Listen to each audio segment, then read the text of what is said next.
fuck it. Let's get straight to it, shall we?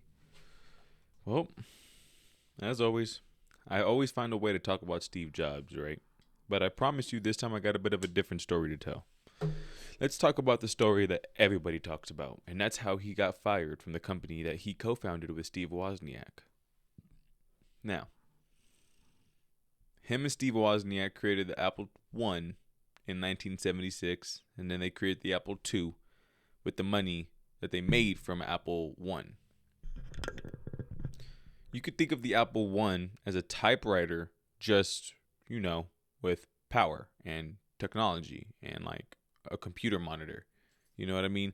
That's how you could think of the Apple I. Imagine plugging in your typewriter to your television. Essentially was what the Apple I was. The Apple II basically integrated a lot more things, was a way more expanded version of the Apple I, and was a lot cleaner because they had the money to like make it a luxury, give it a little bit more of a luxury vibe. Then they create the Apple III, and then they create the Lisa. Oh, now with the Lisa, they did something different, which I think personally they might have rushed it just a little bit, but they brought the graphical user interface, GUI or GUI, and they basically mixed that up with their Mac operating software, or not even Mac operating software. They basically they had an operating system for the Lisa, and now it had functionality with GUI shit. So now you can pull up Windows, and you could basically put pictures on computers now.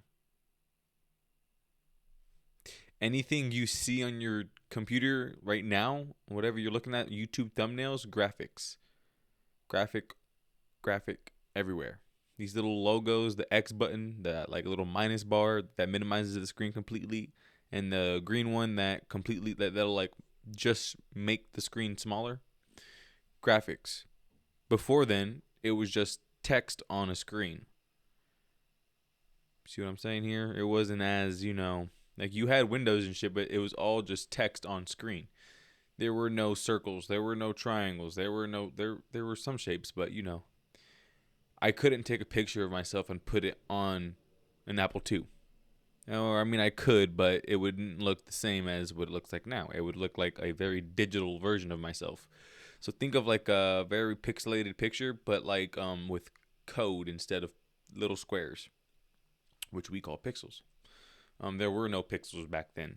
So the Lisa gave Apple that functionality, and I'm pretty sure they weren't the first ones to use the GUI. Pretty sure somebody else invented it, and they just said, "Hey, let's use that too with our operating system." And then Windows said, "That's not a bad idea," and did it a year later. And Microsoft created Windows 1, which was the GUI and the app on their operating system, which was just a really cool version of the operating system now. But you see, from that 85 to from the Apple II to 85, something happened. That Lisa came out, and you mixed a GUI with an operating system, and it still didn't sell that well. Damn. I wonder whose fault is that? Why isn't this the most selling? Why isn't this the most sold computer in the world? Oh well, because it keeps fucking breaking. People keep complaining about it. It's getting bad reviews. It's taking a dump. People are relying on other computers, and Windows came up with the solution for other computers to use. Well, it just looks like at least it doesn't seem as worth it anymore. Thanks, Ubi. Now that that's out the way, okay, well, I'm just not gonna lie, my dog kind of made me lose track on that one. I kind of just jumped into this point. I'm sorry, guys, but when you think about it, 1985, Windows comes in and basically gives other computers the ability to run Windows with the graphics interface. Now it's no longer just a text. It's no longer MS-DOS, whatever. It is Windows. It's a window. It's a bunch of windows. They're trying to say, oh yeah, we got this now. Windows is taking over. Microsoft is taking over. Apple couldn't keep up in that timeline. and they needed somebody to blame for the Lisa. And then the Macintosh came out, and it wasn't the same issues as the Lisa. The issues for this one is that it was overpriced and underdelivered. Like it didn't meet the expectations of the price. And really, I think what Steve Jobs was trying to do with that was make it smaller, make it easier to use, as always. But at the end of the day, I think he was trying to make an exciting computer. He was trying to make it, oh, it's smaller, it's way more easy to use, it's way more cozy, it's more comfortable, it's way better than the computers that everybody else has. But in reality, the tech guys are over here like, no, the fuck it is not. It is not better than any computer that's out right now. All I got to do is make a couple adjustments to my computer that I'm using right now and use Windows, and it does everything that the Macintosh does way better. Now, mind you, they were saying this 35 years ago, and they're still saying it now. When it comes down to computers and PCs, Windows takes the cake. When you build your own PC, you're not going to go through Apple unless you really, really love Apple. You know what I mean? Like, if you, especially in this budget world, like, if you have $5,000 to spend on a computer and you choose a Mac over a Windows machine that you can build yourself, I question you. I really, really question you, because you can build a fucking beast with that money. I'm just saying. But at the same time, like, I understand what Apple kind of like gives. It's one entire ecosystem. Your phone, your iPad, your MacBook, and your Mac, all of it is like integrated together. It's one environment where everything's streamlined. You don't have to like go through extra shit. And then when you go to use a Windows device with an Android phone, you see the issue. Like, it's just not as simple. So I see why people like to use the Mac, but he was trying to make an exciting computer back in 1984 with the Macintosh. Learned from his mistakes with the Lisa, made it a way smaller machine, though. I think that's probably another thing that he fucked up at. But the biggest thing was the fact that people couldn't open the machine up and fix it. You know, like, hey, I want to add in some more RAM. I want to do this. I think Windows was always good at, like, or the machines that created the companies that were creating computers at the time, back in the 80s, gave their customers the ability to do that. They didn't make it hard for them, basically. I think the Macintosh did. So it was another reason that drove people out the way, and now it just doesn't seem like we had the perfect recipe. For some reason, it's not working, and the only really real reason we can do, the only thing that we can do is blame Steve Jobs, because he made the decision on how much it should be paid for. I mean, how much it should be. He made the final decisions that ended up being the biggest problems at the end of the day. And on top of that, he was hard to work with, and now he is a visible failure, and it's eating him up day by day, and he's just becoming more and more intolerable. Now, as a CEO, you see your employee doing that, you got to make the best business decision possible and let that disgruntled employee go, because at this point, they're serving nobody a purpose here. And in my honest opinion, I think that even with or without Steve Jobs in that 10-year period, without him, I think that they're going to have the same results. In fact, I think Steve Jobs is going to go down as an even bigger failure, because Apple was on its way out regardless. Windows was going to do what Windows did regardless. There was nothing anybody can do to stop Windows from becoming what Windows did. They had a grip on that from the 80s to the motherfucking to the 2000, bro, like dead ass, like to now. Like Microsoft Windows runs the entire fucking shindig, and there's no like debating that one bit. But Apple still found a way to compete. Steve Jobs still found a way to compete. He leaves for 10 years. The company goes down, down, down, down, and he creates Next about 3 years after his departure from Apple. And big momentum run. He's starting over. You know, he's feeling good about this one, but he's still met with critics. He's still met with criticism. Apparently, the cash flow isn't as much as he would like it to be, so he can't create the machine that he really wants to create. And then like a year after, and then like within that 10-year period, he's finally, Apple purchases Next and says, Steve Jobs, can you do what you did again, please? because we don't know what the fuck we're doing anymore. And he was like, I mean, truth be told, I didn't either. So I'm glad that I'm back here so that I can just merge this team with this team and fire anybody who doesn't fall in between those lines. And then I think that that's when things became a lot more clear. It probably took some time because like they did come out with devices in that within that time period, like the Newton, but like the Newton, you could think of like the iPad Mini, like the small iPad with an Apple Pencil. I think that that was probably the vision back then, but like you wasn't creating this in 1985. There were stylists, but not like this one. I don't think you can create that in 1985. I don't know what's in it, but I don't think you can create this in 1985. 96 comes, 97 comes. He's back and he's the full CEO. It's his company now. He's making the final decisions on everything. He's more mature. Learn from his lesson, learn from his failures, and oh yeah, let's not forget when he started Next that same year. He was also a big part in funding Pixar Animation Studio, and that Bugs Life movie. He was a producer for that. Go figure.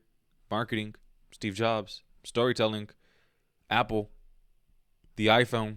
Look how like cinematic he makes things. This motherfucker's always had a passion for telling stories. This was one motherfucker who actually told stories through technology. Like, I'm dead fucking serious. He's seen potential in this Pixar shit and said, I'm going to put money into these motherfuckers. 3D animation. Now we're in this whole VR world that's going to be like spitting out soon. So it's kind of like, if anything, I think Steve Jobs was like, he had a vision and somewhere along the way he lost control of that vision, and then the people who had control of that vision ran it to the ground because they weren't Steve Jobs. He came back and brought that vision. He reignited the vision, the light in everybody, and then the iMac became a little bit more prettier. MacBook started releasing, the iPod releases, and then we have the iPod shuffles and whatnot, and then we have the iPhone, and then we have the iPad, and then we have these Mac computers with these big screens, and now we have iPhone 13 Pros with fucking HDR cameras and cinematic mode, and you know, these just Apple Watches. For me, my favorite thing about Steve Jobs is always going to be the fact that he was looking for the iPhone the entire time. Because when he sold the iPhone, that's when everything connected. He learned from his mistakes with the Macintosh. He learned from his mistakes with the fucking Next. He learned from his mistakes from building the Apple One all the way down to the last product that came out before the iPhone, which I'm just going to fucking wing it and say the iPod. Learned from all those mistakes and then looked in the other direction and seen this new wave of technology coming out called cellular devices, which were always out. They just weren't perfect yet. They just weren't enough. They were missing something. So he said, let's put a touch interface on that with our software. Because people are already used to our software. They love it. It's aesthetic. Well, it's aesthetically pleasing, I should say. And the minute that he did that, the minute that they released that phone, you should have heard the conference room when he did it. They fucking went nuts because it was Apple on a phone. Like, everyone has probably been like, why hasn't Apple made a phone yet? Why hasn't Apple made a phone yet? Well, in 2009 or 7 or some shit, they did. And then they created the iPhone 2, 3, 4, 5, 6, 7, 8, 9, 10, 11, 12, 13. Here we are. Shout out to Apple, man. They, like, I don't know. I can't get over the Pixar Animation Studio thing. Because, like, right there, that shows me, like, he always had a soft spot for creativity. Like, storytelling. He's always had a soft spot for that shit. And now it just, go figure, that a lot of the people who utilize the technology that he had a very strong influence on are creative minds who love graphic design, who love 3D animation, who love making movies, who love editing, who loves a easy to use workflow that Apple has always pushed out, has always created. Apple knew what the creatives wanted, in my opinion. Not all of them. There were different versions of them, but at least in this art world, he did a really good job of giving them what they wanted. Honestly, it goes down to something as small as this: the freaking iPad and the Apple Pencil. This right here is like paper and pencil technology version, but with everything you've ever wanted. If I in 2010, if I wanted to draw, I would have and I wanted to learn how to draw. I have to look up a YouTube video on my computer, get a piece of paper, and get a pen and get a fucking pen or a pencil, whatever the fuck I decide to use in that moment.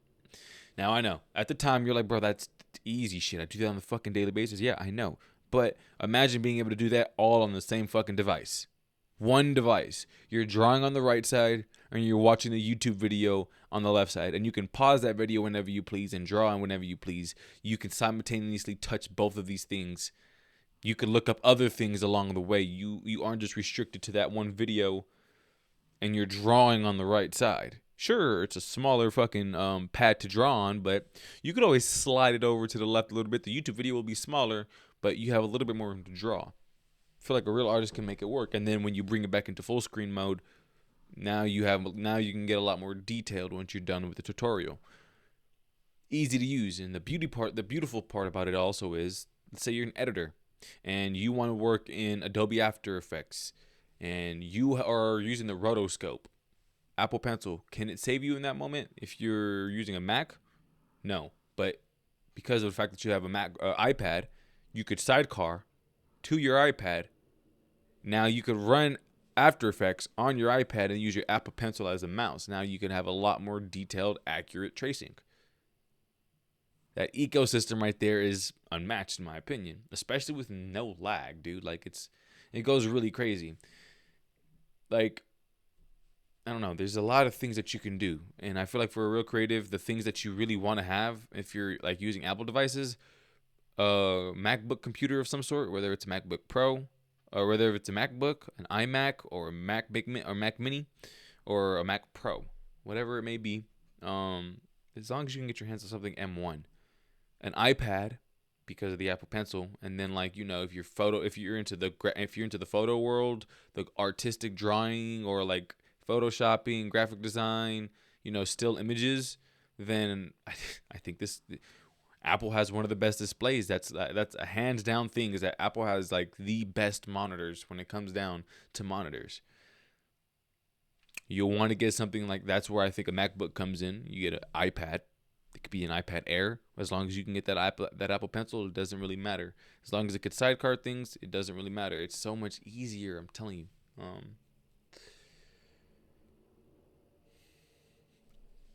I guess the one thing that I guess I can't really complain about, but low-key want to complain about, bro, imagine, like, why can't I use my fucking iPad as a trackpad?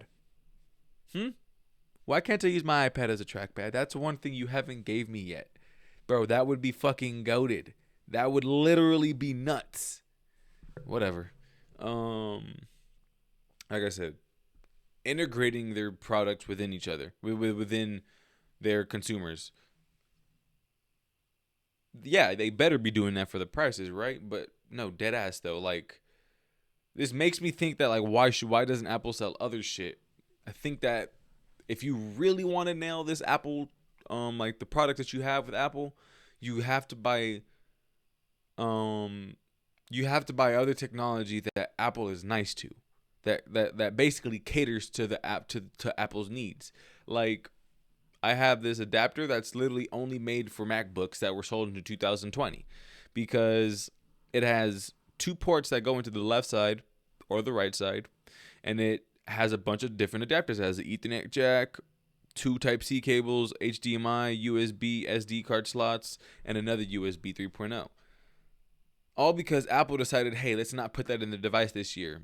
Maybe because the virus, they were probably selling cheaper devices. Can't be mad at them. Still a little mad at them, but it is what it is. when you have companies like that that are willing to go the extra mile to cater to Apple, you want to find devices that like you want to make sure the specs match up to the specs that you bought, because it's all about what you start your computer is. Like the computer's like the central thing, the main thing. You want to make sure that that's a strong point, so that when you do things like sidecar or like streaming, graphic design, editing, anything heavy on your CPU, GPU, you want to make sure that it could actually, do those things. Um, but yeah, point is, Apple did a good job, in my opinion, at getting to their consumers. And if you don't like Apple, then and you still own their products, then I question your judgment. At the same time, I kind of can't blame you. Some people just like the phones. Some people just like the iPads. Some people just like the computers. I like them all. I like the AirPods. I like the Apple Watch. I like staying within the same ecosystem. It just makes things easier for me. A little bit more expensive that way, but at the end of the day, happy life, happy wife, right? Oh wait, I think I said that wrong. This is where I do have to break it though. If the next device that I use for my computing will not be Mac. Will not be Mac. It'll definitely be a Windows machine that I build myself. Because when I build it, it is going to be ready for anything streaming. And that's about it. I just want to make sure that when I do live streams that the internet connection is supported and is strong and ready to go, and that the hardware in it can handle 4K 30 frames per second footage. That's about it. That's really all I ask for. Because turns out that my A10 mini can only do 1080p, which I beef with. Because I thought I was doing 4K this entire time. I guess I need to be able to put my bitrate at a really high rate, and the more that I do that for this computer, the shittier the fucking CPU gets, and the more laggier my stream becomes. So that is it's like trial, and it's honestly, this whole entire podcast thing right now, this is all trial and error. This is all me trying to figure it out on the technical side, so that when I'm ready to really, really, really turn it up a little bit, all this shit was troubleshooted from the get-go, man. I'm on my fourth or fifth this is my fifth episode. I'm on my fifth episode, and I barely figured out how to get my stream to stop lagging. I think we'll see by the end of this one, but it seems like it's going pretty smooth. I don't think I'll get the quality that I want just yet, but I think we're getting there. Here's my issue though. I put the money that I was supposed to put into a PC into a MacBook. That's where I fucked up from the original. I would have probably been having a whole different discussion right now if I had a PC. If I had a PC, in all honesty, because I know for a fact the PC will not integrate well with my Mac. Which it makes me want to go back on what I said. I low-key might get a Mac. I don't know if a Mac Mini can do 10 gigabit Ethernet. I just need something with a strong encoder, a really strong encoder. That's it. Strong encoder for literally rendering out videos and doing a live streaming. 10 gigabit Ethernet capabilities, and really nice display.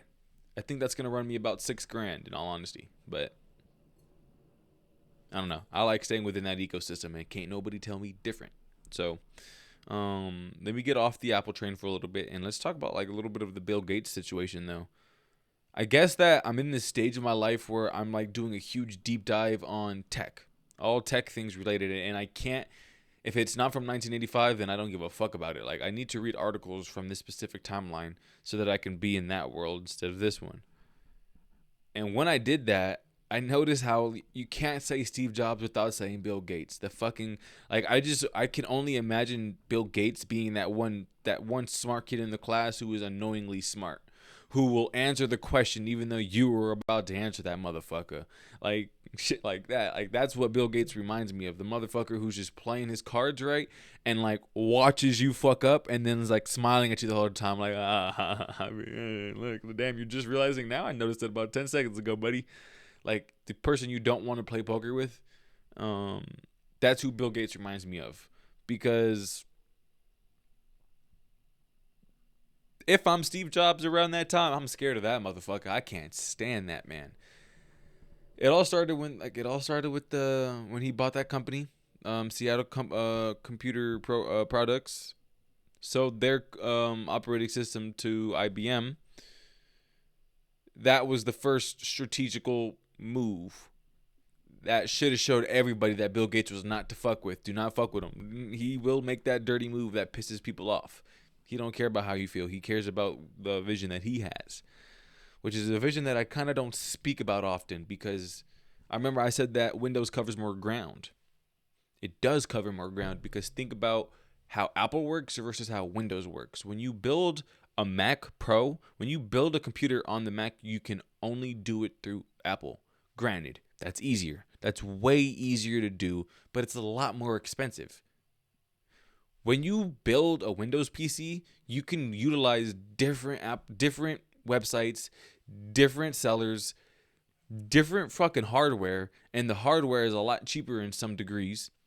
And then you could basically build your own machine when you go with a Windows-based operating system. If you go with Mac, you have to stay Mac. You have to stay Apple.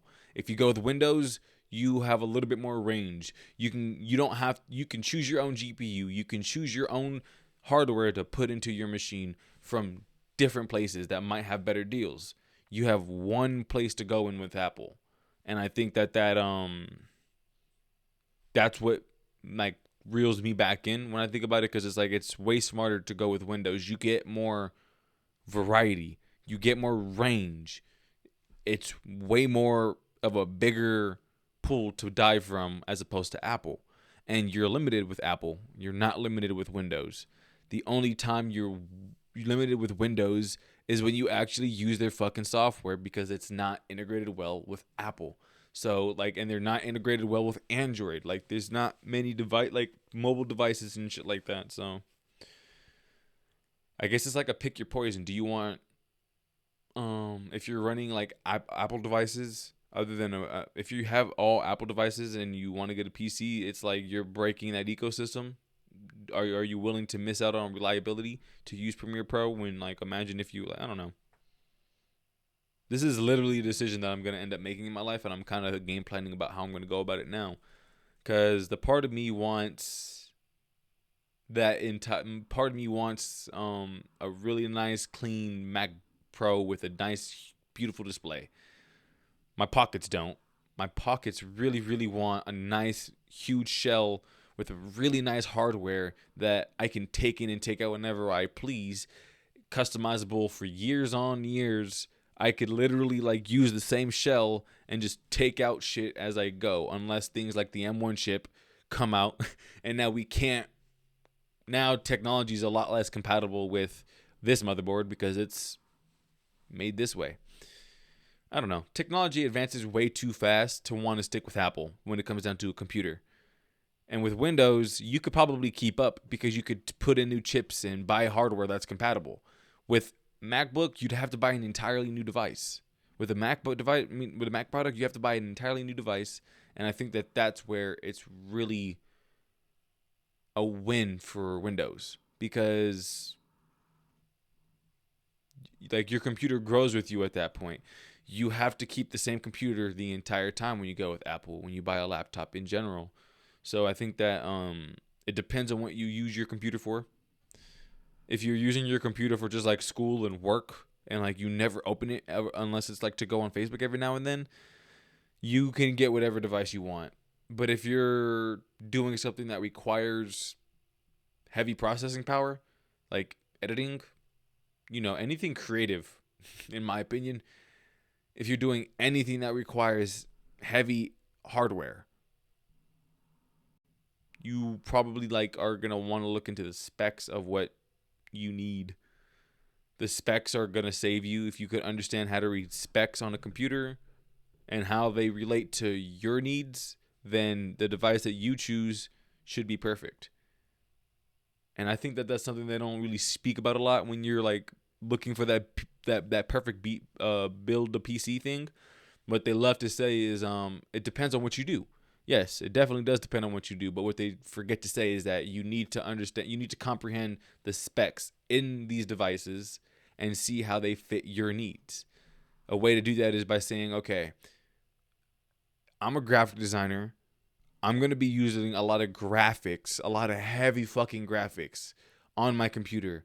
Is a MacBook Air really a good choice for that? No, because the MacBook Air isn't suited for that. It's not sold to that niche. you should be looking more into a Pro. And if you're gonna look at a MacBook Pro, you want to get a 16-inch because it has it actually has a graphics processing unit as opposed to a chip. So because it's bigger display, it has more space in it to put better shit in, basically. Um you want to look at shit like that to start with, but in all honesty, if I'm being real with you, long term wise, you probably want to look at a Mac Pro, a Mac. Either the Mac Pro display or like the entire Mac Pro, a Mac Mini. And you still could even customize the specs on those things. You want a really good graphics card at the end of the day. So it's kind of like, and another thing is that we kind of forget too is that you want to make sure that the devices are compatible with each other. So you don't want to have a really nice this but a shitty this. You want all that to be good. So that's where they kind of get you. Is obviously that's going to be more expensive. So now it comes down to choosing like a baseline of what you need and what you can afford. Like know what you want and what you can afford, and finding what you need between those two things. Because you might end up busting your budget a little bit. Because when the reality kicks in as a creator, you're like, fuck, this is gonna be a lot more expensive than I wanted it to be. That's always gonna be the case. But if you are just a college student, a worker, spreadsheets and websites, and you're not going to really save anything if you're going to save anything under 10 gigs over 2 days, you're good. Like, I don't even think you'd be like, I don't know. It depends on what you kind of do on the daily basis. I really don't know what people like. I don't know if I'm just using spreadsheets and my notes app, and I really don't know what applications other people use other than things like coding and OBS and Premiere Pro and DaVinci Resolve and After Effects. I don't really know anything outside of that creator niche. So for those who do like just use it for general purposes, MacBook Airs, iPad Pros, I promise you, the MacBook will piss you off when you go to use it for typical things. Trust me, it's not a needed device.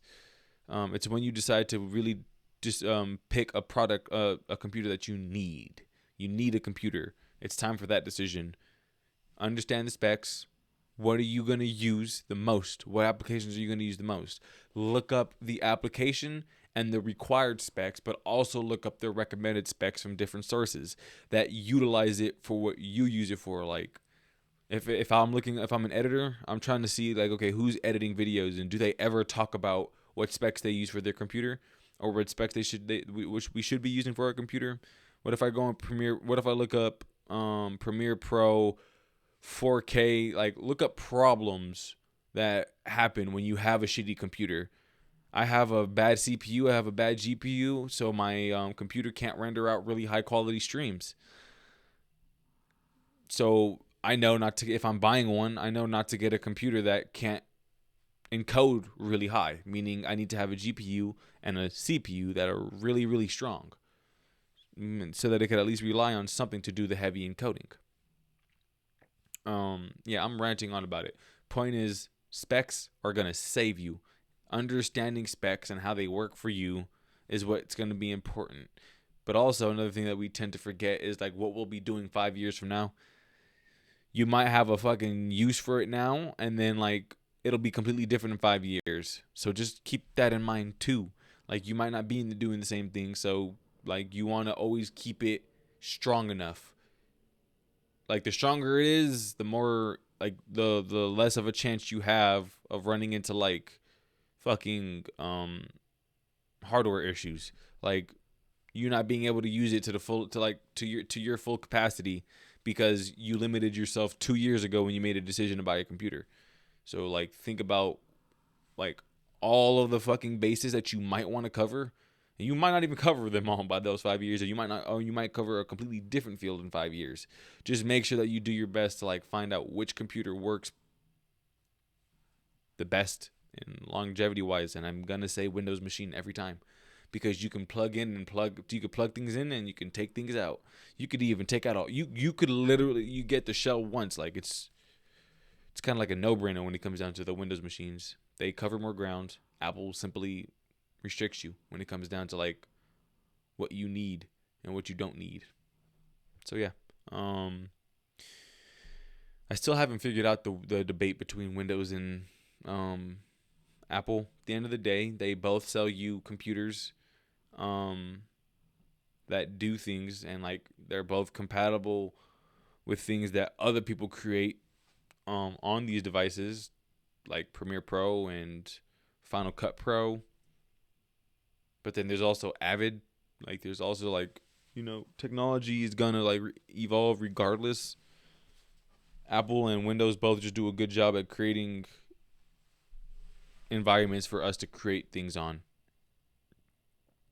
And whichever one you choose is up to you. A lot of people like to choose Apple because they have Apple products. A lot of people like to choose Windows because Windows is stronger. So, yeah. I think the reason I fuck with Apple a lot, though, is because of Steve Jobs. That comeback story was intense.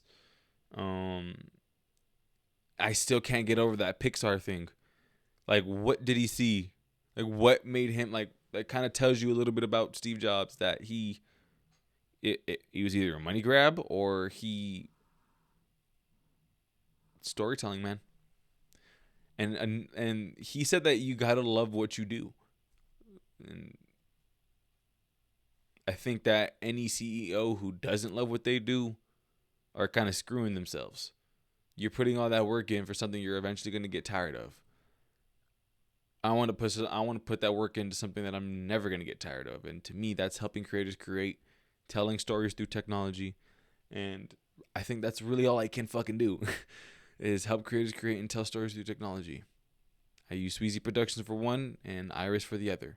And I might be expanding my team pretty soon.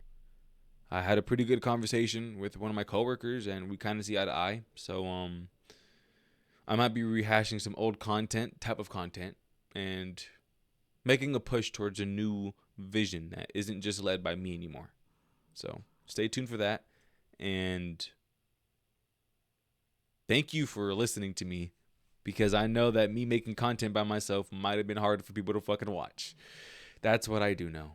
Hopefully, the help that I might be getting can save that. I'm out.